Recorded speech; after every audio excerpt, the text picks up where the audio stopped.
Hey listeners, it's Paul Andriola here. Why not join our community at Small Cap Discoveries, where we offer our members direct access to some of the best microcap investment opportunities available. Our members are getting access to premium microcap financings, research reports, and direct access to management. Sign up today at www.smallcapdiscoveries.com.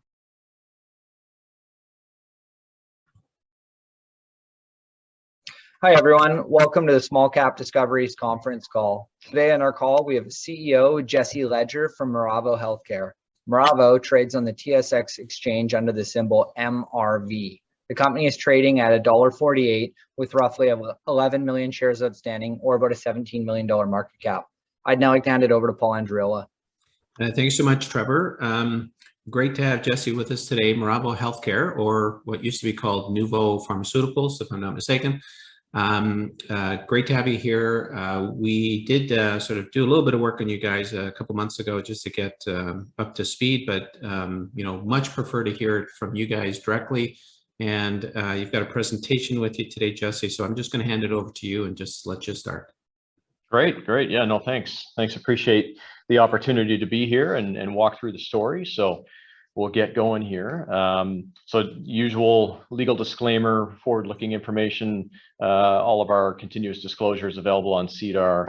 And of course, we do rely on some non-IFRS measures, and we've got a reconciliation on those terms and how we handle that towards the end of this deck. So that's also available to everybody that's watching. So Miravo, yeah, you're right, Paul. We were formerly known as Nuvo Pharmaceuticals. Many of the listeners may remember Nuvo Research, which then became Nuvo Pharmaceuticals. There was a split, Nuvo Pharmaceuticals, Cressida Therapeutics, who I think you also had a discussion with Dan Jaquin earlier in the summer. So similar histories, but completely separate companies. So they're completely independent entities. But Miravo Healthcare essentially is a Canadian-focused healthcare company with global reach. We are a commercial stage company, so we have a portfolio of prescription and non-prescription products that we commercialize both in Canada through our own commercial infrastructure and then internationally through a network of licensed and distribution partners. So we have three business segments: the sort of traditional pharmaceutical business in Canada, which we call our commercial segment.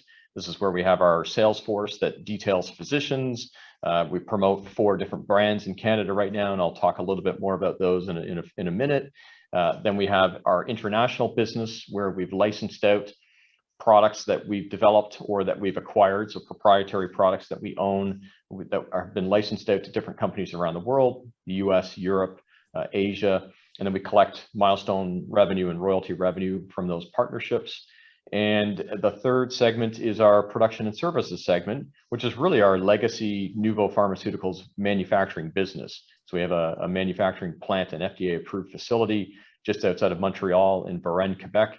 And so we manufacture a few products there that are also supplied to some of our international partners for commercialization. So over 20 products, 7 of them are proprietary. We've got about 100 employees, all the elements that a company would need to commercialize and operate in the current sort of pharmaceutical environment these days. So regulatory, scientific affairs, all of that is in-house. So a little bit, this slide really gives people a sense of where we were when we were Nuvo and sort of the transformation that we've taken over the last couple of years. So if you look at 2017 and 2018, that was basically our Nuvo Pharmaceuticals, sort of the legacy production and services segment. And so the main product that we were selling back then is Pennsaid 2%, which is a topical NSAID, so a topical treatment for osteoarthritis of the knee.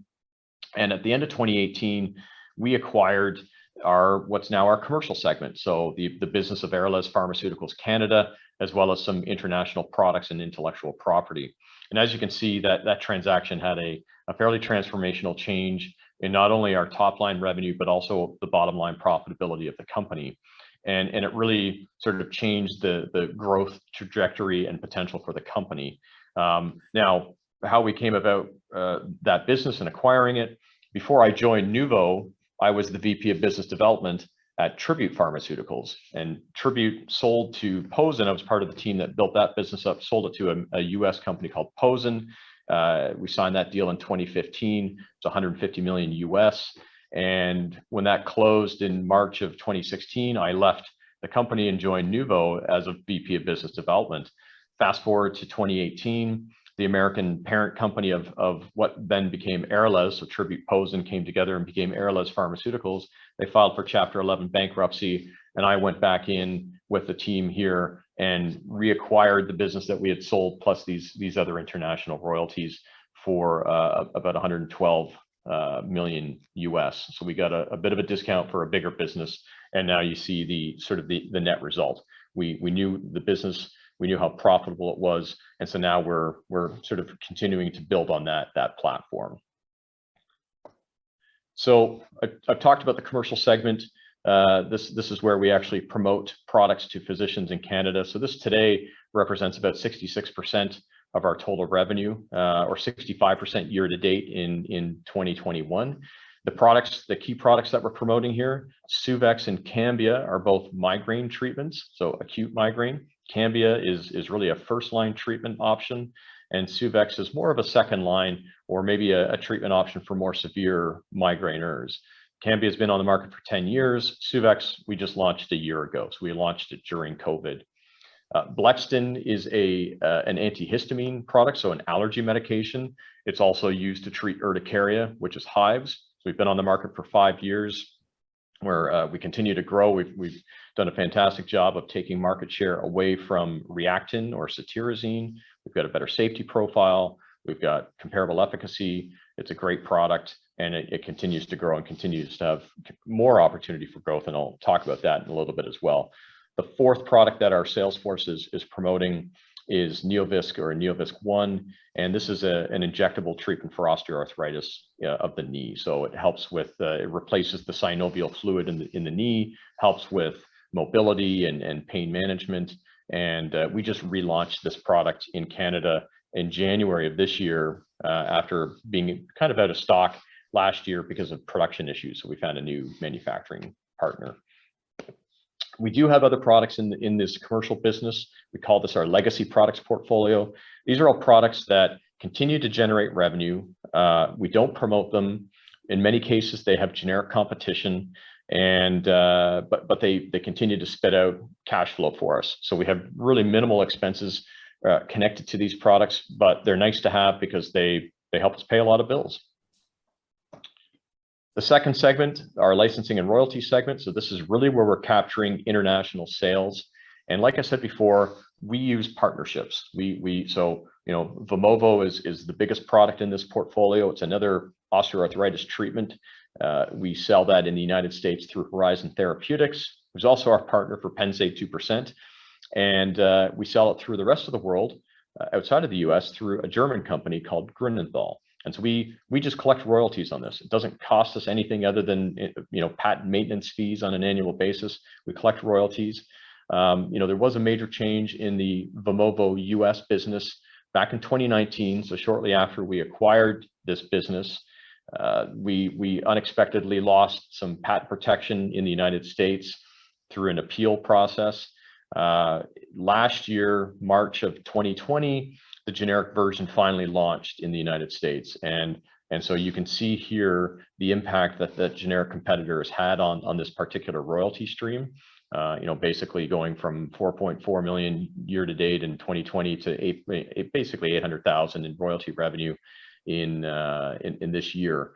Now, because this happened in 2019, we restructured the business to, you know, knowing that we were going to lose this revenue. And so that's why you continue to see strong EBITDA contribution and strong profitability in our business, because we found efficiencies, we found better ways to operate the business, in particular our international business, and some changes to our sales force in Canada. So maybe I'll just go on to the next slide here. The production and services segment. This is in Q3 was about 14% of our revenue, and you know, similar to the past when this was Nuvo Pharmaceuticals, Pennsaid 2% is, you know, 80–90% of our revenue. This is a fairly lumpy segment. quarter over quarter, because it really relies on the timing of purchase orders that are coming from our customers. And but ultimately, this is a fairly stable business for us. Horizon continues to promote Pennsaid 2% in the United States. Our partner in Switzerland, Gebro Pharma, just launched back in January. And we've got other conversations underway for other partners for Pennsaid 2%, and also looking at utilizing our spare capacity in this plant. We're using about 30% of the capacity right now, but it's a very profitable facility, and so we're looking for other business to bring in. So where we are year to date from a financial standpoint, this is our adjusted total revenue, which really is the cash value of our revenue. Year to date, we're a little bit behind where we were last year. For the quarter, a little bit above where we were last year, and the main reason for this dip in revenue comes down to the loss of that Vimovo royalty in the United States. Hasn't gone to zero, but it's not north of 4 million like it was last year.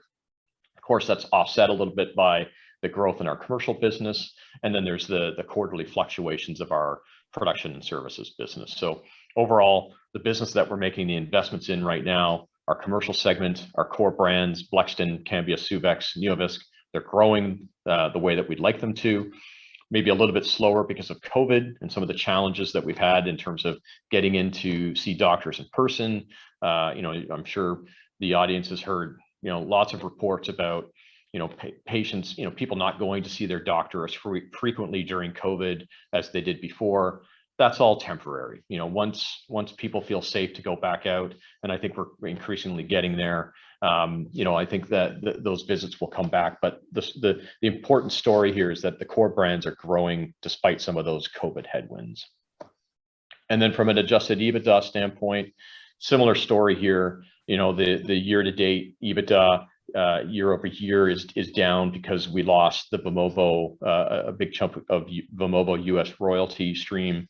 We also got a one-time milestone payment from Takeda Pharmaceuticals in Japan related to a license they have for some intellectual property we have for a product called Yosprala. It was a one-time $2.4 million payment last year. We didn't repeat that this year because it was a launch milestone, but we do get another one of these payments next year in May. It's a time-based payment, so and we also get royalty on net sales of that product. So again, the business has been adjusted based on the loss of the US Vimovo royalty, and so despite losing 3.4 million of royalty revenue year to date, the business and the profitability and EBITDA contribution remains strong. And of course, when we did the deal to acquire our commercial segment and some of these international royalty streams, we did take on some debt. We took on debt from that was provided by Deerfield, which is a large New York-based fund that invests only in healthcare companies. And so we had 3 tranches of debt that came with this facility. There's an initial $6 million US bridge loan that we've entirely paid off. Then we have what's called an amortization loan, which would be your typical term loan that has a fixed amount that we repay every quarter, and we have a convertible note that converts at US $270 per share. So to date, we just had another payment of $2.5 million US that went in this week. We've paid off $30 million US of the total value of the loans. Every quarter, we have to pay $2.5 million US plus 50% cash flow sweep. And so there's a very clear pathway to us repaying this debt. The business is obviously generating sufficient cash flow to service the debt. From an interest standpoint, it's at 3.5%. It's a fixed rate. It's very low, plus the principal repayments, and then obviously making further investments in our business. Both of the convertible and the amortization loan, the term goes to December 31st, 2024.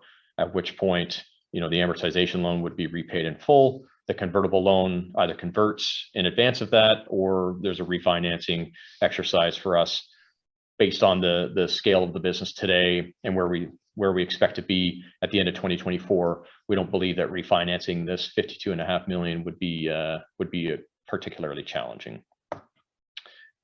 Our cash and capital structure. So as Paul mentioned, she mentioned earlier, 11.4 million shares. when I prepared the deck, we were at about $1.60. I'm not quite sure where we are this morning, haven't looked. But the convertible loan converts into almost 19.5 million shares. The warrants that were attached to the amortization loan could be converted into 25.5 million warrants.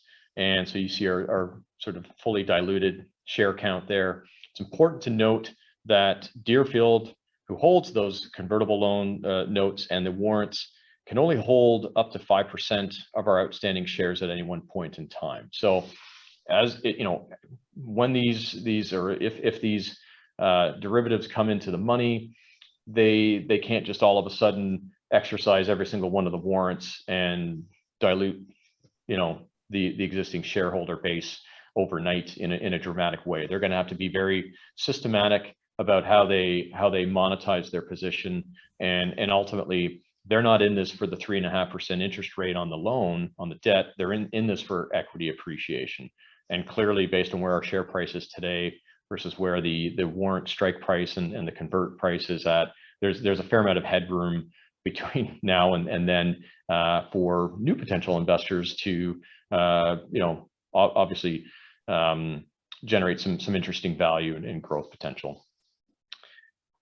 So cash, we've got just under 30 million as of the end of the quarter. You've got our enterprise value calculation there. So strong cash position, clear path to debt repayment, and a business that's got some growing assets.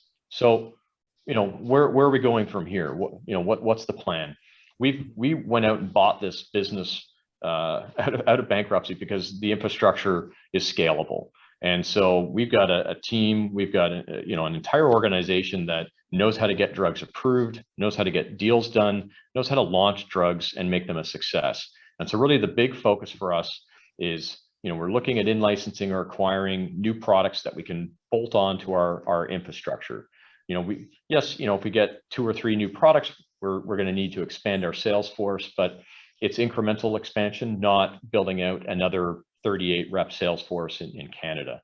The low-hanging fruit is to continue to focus on pain, neurology, allergy, and dermatology, which are the areas that we're focused on right now in Canada, because we've got great relationships with the doctors in those spaces.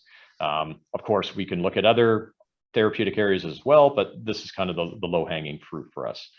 And we'll continue to launch new products. We've got a new pediatric launch for Blexten coming up that I'll talk about in a minute. And then we continue to enter into deals for our international business. Our business development team signed 2 deals in the last 12 months for Suvex, our migraine treatment. We've got a partner in Northern Europe and a partner in South Korea. And so those products are going through the registration process in those markets right now. And hopefully we'll be on the market in 2023. As a company, we're very heavily focused on business development. We are not a research and development company. We're not taking clinical trial risk. We're finding products that, are approved in the United States, maybe approved in Europe, and we need to get them approved in Canada. And so these are later stage assets that have already been proven, products in other markets in many cases. And so the executive team that that I work with and works with me, as well as our management team within the organization, has a lot of experience in getting deals done, launching products, getting them approved, dealing with complex financial structuring activities, raising debt, raising equity, putting license agreements in place. 20 of the 22 products in our portfolio came into the business through business development transactions, and the team that's operating the business today was involved in sourcing, closing, and integrating most of those products. So we know how to do this. We know how to get these deals done. And not only that, we've got a track record of partnerships that, these are some of the companies that we worked with to build the portfolio.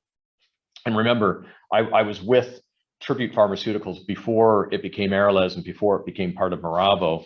And so were a number of the individuals on our management team. Half of our sales force was around when we launched Cambia 10 years ago. So there's a long experience, a long history here with these brands.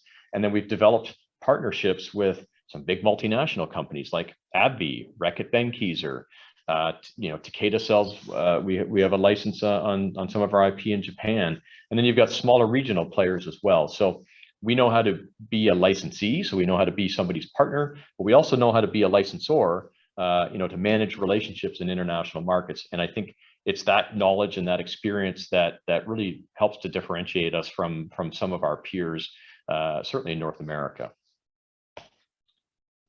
So new product launches, I mentioned we launched Suvexx in Canada back in September of last year. Launched into the COVID environment, 10,000 prescriptions so far during the first year of launch, just below a 1% market share in a fairly fragmented acute migraine market in Canada. This is about $130 million a year migraine market. And so, we're pretty happy with the results so far. Trajectory was a little bit slowed by COVID measures, as I mentioned, but we remain quite happy with the way that things are going. I mentioned briefly before, the pediatric version of Blexten was approved in the summertime. So this brings the label, the age in the label down to children as low as 4 years of age. We also have 2 new formats, an oral solution and a quick melt tablet to complement our regular 20 milligram adult tablet. And so the pediatric formats will be available in the first quarter of next year. We're already out talking to physicians about the new expanded label. And, we're really excited about this because it really creates it rounds out the sort of patient population for Blexten in Canada.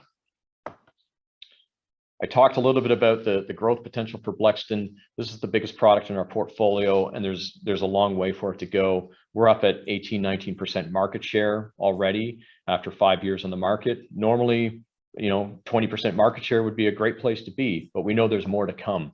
In this slide here, you can see the market share that cetirizine or Reactin has in Canada. From when we launched, it was around 70% to where we are today, just north of 50%. We believe we'll be the #1 prescribed antihistamine in Canada in the next couple of years. And, nobody's out promoting cetirizine. It's gone generic, and, we're basically eating their lunch, and, looking forward to continuing to grow this brand. Cambia, I mentioned, has been on the market for 10 years, pretty steady Eddie growth product. Up until this year, we had some headwinds again because of COVID, not as many patients going in to see their physician, not as many new starts. Again, we believe that this is temporary. We're not seeing any data or indicators that are saying that, we're losing the market. This is consistent with the declines that the entire migraine market saw as well over Q2 and Q3. And we believe this will bounce back as patients start coming back to their physicians. In the international business, I talked about the deals we signed in South Korea, SK Chemicals, and Northern Europe with Orion. We've also launched our head lice drug Results in the US through a partner, Mentholatum. They launched that back in October. And then I mentioned earlier, Pennsaid 2% was launched back in January by our partner in Switzerland. So new products that are either just being launched or are going through the registration process now that will provide incremental growth for our international business.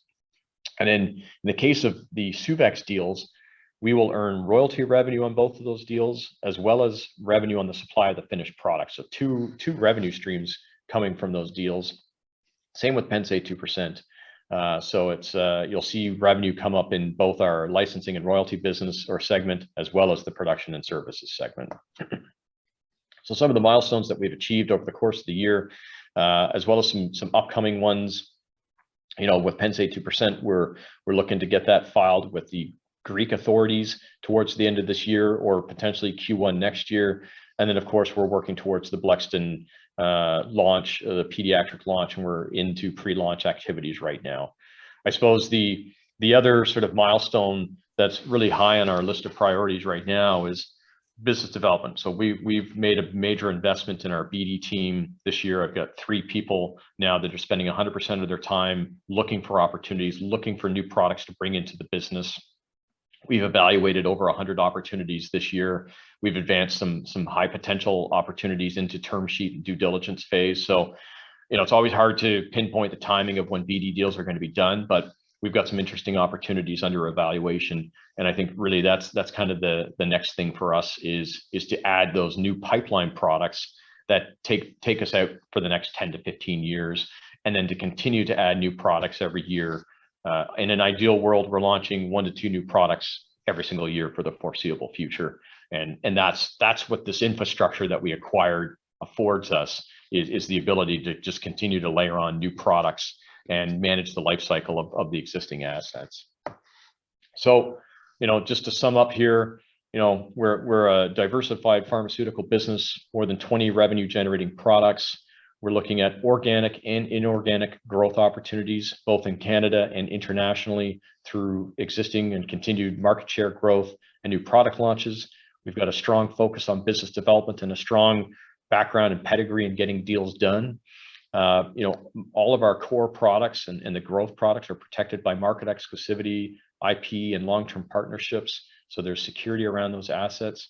Got strong quarterly results and strong cash generation, a solid cash position on the balance sheet, and of course we have debt, but there's a very clear path to repayment and a low fixed 3.5% interest rate on that. So all in all, we're ready. We're putting the pieces in place to begin really growing this business over the next couple of years. So that's that. Maybe I'll stop and could do some questions. Perfect. Thank you. Thank you so much, Jesse. Remind everybody, if you've got some questions you'd like me to ask, feel free to use the chat function and I'll do my best to ask those questions. Why don't we just dive into a couple things that I think we'd all like to know. I mean, you've got $28 million in cash. You guys are out in deal mode right now. How do we look at that in terms of what kind of deal size or how, how much of that capital can you use? But give me a sense of deal size, and then I'll follow up with another sort of related question.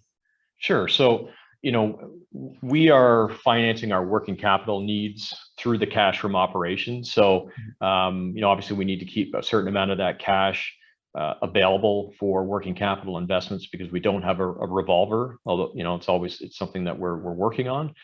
So I think, the short story is we probably need to keep, 10, 12 million at a bare minimum as cash available for those needs, and the rest would be available for transactions. Mm-hmm. And so you've got a pipeline of deals sort of in the hopper right now, but where do you play in the field? Like what size of deals? You're not looking for the big expensive deals. What kind of size you like to bite off? Sure. So I think the near-term focus would be really on looking at in-licensing transactions. Mm-hmm. So, and I'll give you an example. When I did the Blexten, I licensed Blexten in 2014 when I was at Tribute. And that deal, you can go back in time and look at the deal particulars. We paid 375,000 euros upfront to secure that product.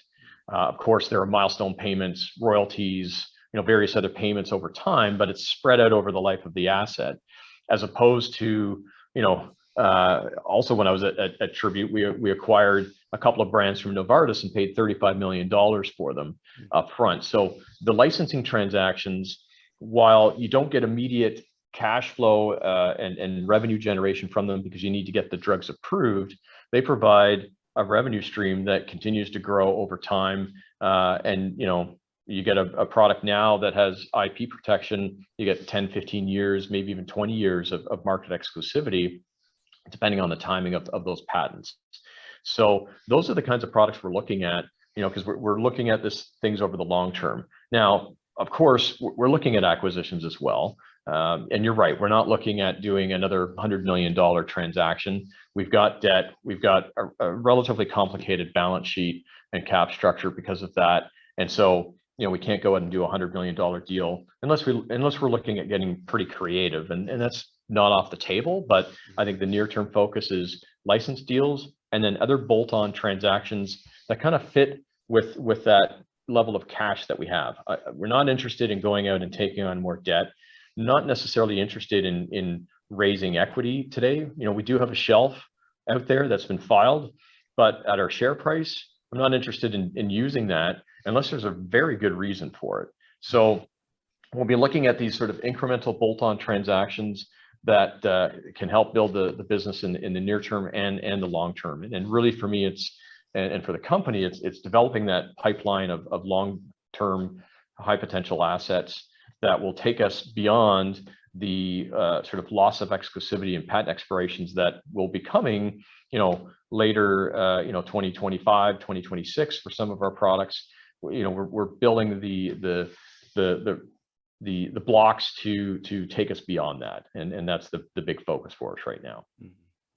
Now, I mean, apart from just taking on new products, you guys are opening up opportunities in different jurisdictions. How do we look at that from an investor standpoint? What's the low-hanging fruit? Is it easier to take one of your existing products and launch in a new market, or is it easier to take a brand new product and launch into your existing markets? Well, it's neither are easy, yeah. but which is less hard, yeah. yeah. We're fortunate that I'm as we said before we started the call. I'm in Ireland this week because our international business is based in Ireland. I've got a team that operates those and manages those international licensing deals and alliance management out of Ireland, and so we're able to focus on finding new partners for our products internationally. So Suvexx, Pennsaid 2%, Results, those are the three products that we've got potential, ongoing discussions in various markets around the world. So we're doing that at the same time as the team in Canada that I talked about, the three BD folks that are 100% focused on this. They're working in parallel, looking for assets to bring into Canada and potentially assets that we can leverage internationally as well. So we have the luxury of being able to do both at the same time, because there are interesting opportunities on both sides of the in both parts or both business segments.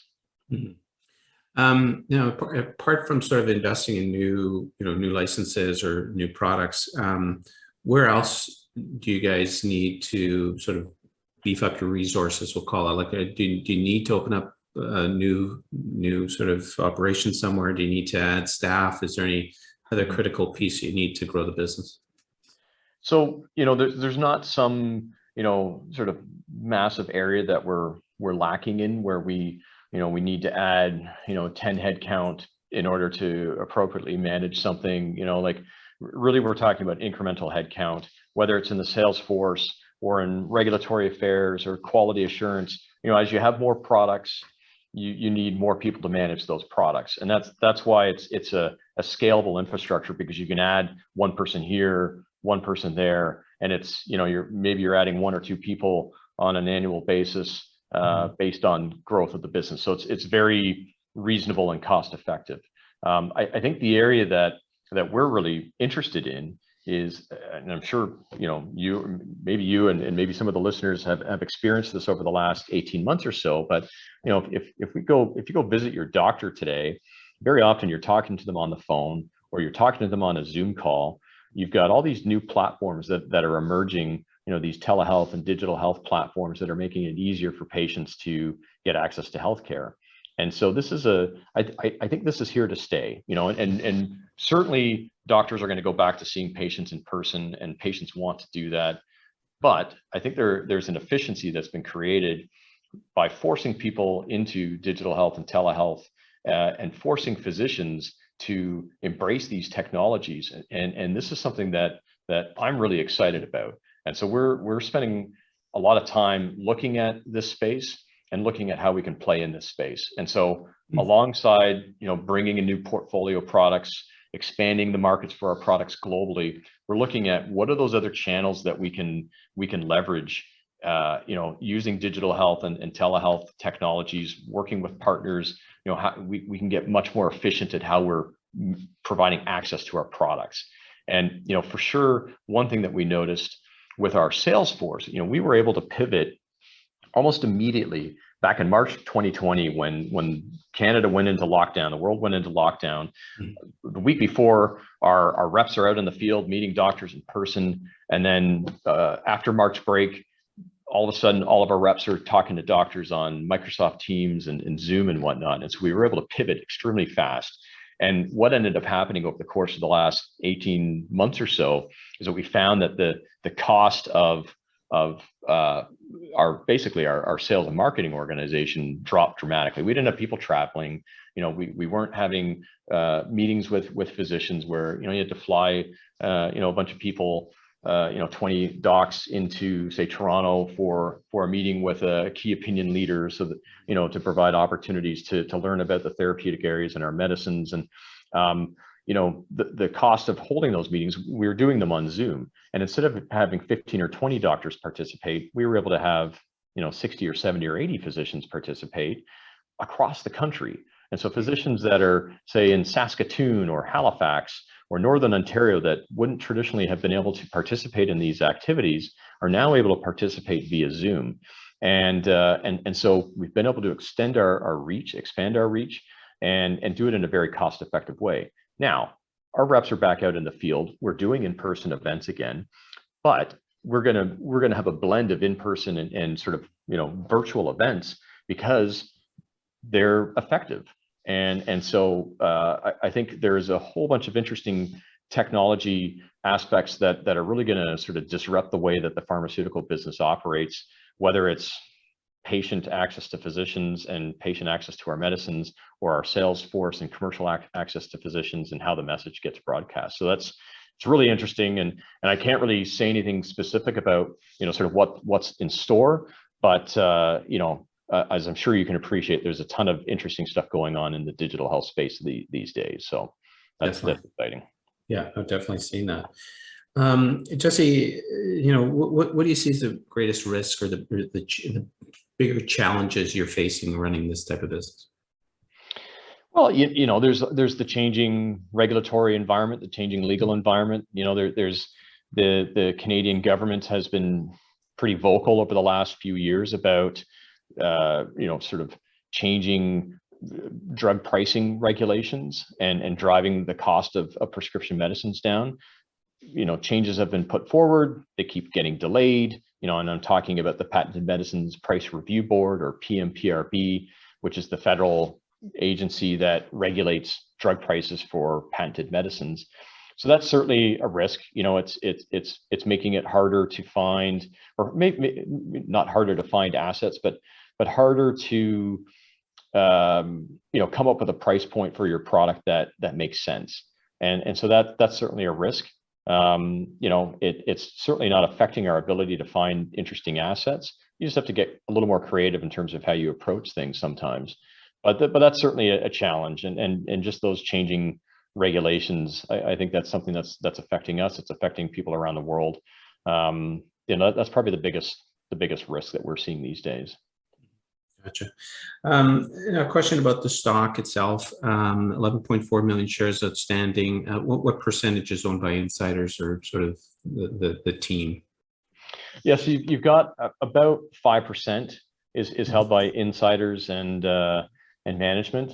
I think it's, you got to remember, I'm not a founder of the company, and the company's been around for before Nuvo, it was dimethyl research. So there's sort of a 25-30 year history for the business. But I have been purchasing shares on the open market with my own money over the course of the last couple of years, and I continue to do that. It's I believe in what we're doing, and I believe in where we're going. So it may be low compared to other companies, but obviously working to change that. What do you think is the general makeup of the rest of the shares outstanding? Is there institutions that own the stock, or is it mostly retail? What can you tell us? Yeah, it's a bit of a mix. We've got a few institutions, US-based, sort of smaller institutions that have taken positions in the company. So there's one group that has a larger sort of 14-15% position, and a number of other groups that have smaller sort of 2.5 to 5% type positions. So you probably have sort of, I'd say, 5 or 6 groups that fit into that category, and then the rest of it is retail and investors. Mm-hmm. So from investor standpoint, as far as looking forward, what sort of metrics or even catalysts should investors watch out for just to see that you guys are continuing to execute on your business plan? Yeah, there are a few things. So one would be the continued growth of those core products in our Canadian commercial segment. We continue to see growth potential for all of those assets over the next few years, and so we report on that every single quarter. So that's easy to follow. Certainly, additional international deals, and then of course registrations, approvals, and commercial launches of those products. So I think seeing both the international segment and the production and services segment have incremental gains in quarterly revenue, sort of as we look at things on a year-over-year basis. So those are a few of the things that I think people should be focusing on. We've got a strong focus on the bottom line, and in terms of keeping our SG&A, our expenses in line. We went through, I mentioned before, a major restructuring back in 2019 to create more efficiencies in the business, and that's not something that we want to lose. And like I said, it's an infrastructure that's scalable. So I think you'll see continued strong EBITDA contribution. But the main thing for us at this point is really being focused on continuing to pay down the debt. There's that steady every quarter we make our payments, whittling that down, and then ultimately bringing in those new products that are gonna take us into the next 10 to 15 years, and that's a major part of our focus these days. Fantastic. Always hard to look forward as far as this, but we always like to ask, generally, where do you see the business? What's going to look like, say, 5 years from now? I think 5 years from now, we've got certainly the amortization loan is paid off. We've refinanced or paid off the convertible loan. So I think the balance sheet looks much cleaner than it does today. I would anticipate that we've got, 5 to 7, at least 5 to 7 new products that are either on the market or pending approval. And so we're managing that life cycle. And, we're seeing continued revenue growth from where we are today. We don't give forward-looking guidance in terms of revenue and what that looks like, but obviously the plan is to continue to grow that commercial business, continue to grow the international portions of the business, and bringing those new products in will get us there. And I think having our balance sheet cleaned up and the debt paid off gives us a lot more flexibility as well. So I think that's something that's interesting, and it's something for investors to certainly. I know the existing institutional investors that have gotten into the stock in the last 12 months are very intrigued about that sort of post 2024 environment for us in terms of paying off the debt and the warrants and the convertible notes sort of going away. And it sounds like there's something you alluded to in the telehealth space. So there's some other angle that the investors can look forward to as well. Absolutely, I think it's building out that additional channel and taking advantage of those technologies that are becoming available, and that will become clear over the coming, I'll say 6 to 12 months for sure. Mm-hmm. Great, Jesse. We kind of exhausted all my questions here, but we always like to give you guys an opportunity to give sort of a parting message or key takeaway for everybody. What do you want to make sure that everybody walks away with today? Well, I think it's, we're a little different than our peers, certainly in Canada. We're very profitable. We've got this scalable infrastructure. We've got an international business as well as manufacturing. So we really are a fully diversified pharmaceutical business that's based in Canada. And so I think this is a scalable infrastructure. We're profitable. Our EBITDA margins are strong, in line with what you're seeing with US peers. And it's a platform for growth, and that's where we're going. So I think stay tuned for some interesting news over the coming quarters, and just look forward to continuing to tell the story and execute on the plan. Fantastic. Jesse, if somebody wants more information on Miravo, what's your website, or what's the best way to get access to more information? Yeah, the website is www.miravohealth.com. And we do have an investor relations section on there. You can find our investor relations contact, and by all means, reach out through that email address or the phone number if you've got more questions or you want to connect. I'm at a number of different conferences coming up over the next couple of weeks and into the new year as well. So, but yeah, always happy to chat with interested investors with good questions. Fantastic. So we've been speaking with Jesse Ledger, CEO of Miravo Healthcare. symbol MRV on the Toronto Stock Exchange or TSX exchange. Jesse, thanks for joining us today, and we certainly look forward to catching up with you in the future. Great. Yeah, no, thanks again. I appreciate the time, and it was a pleasure to be here and chat with everyone. Right on. Thank you.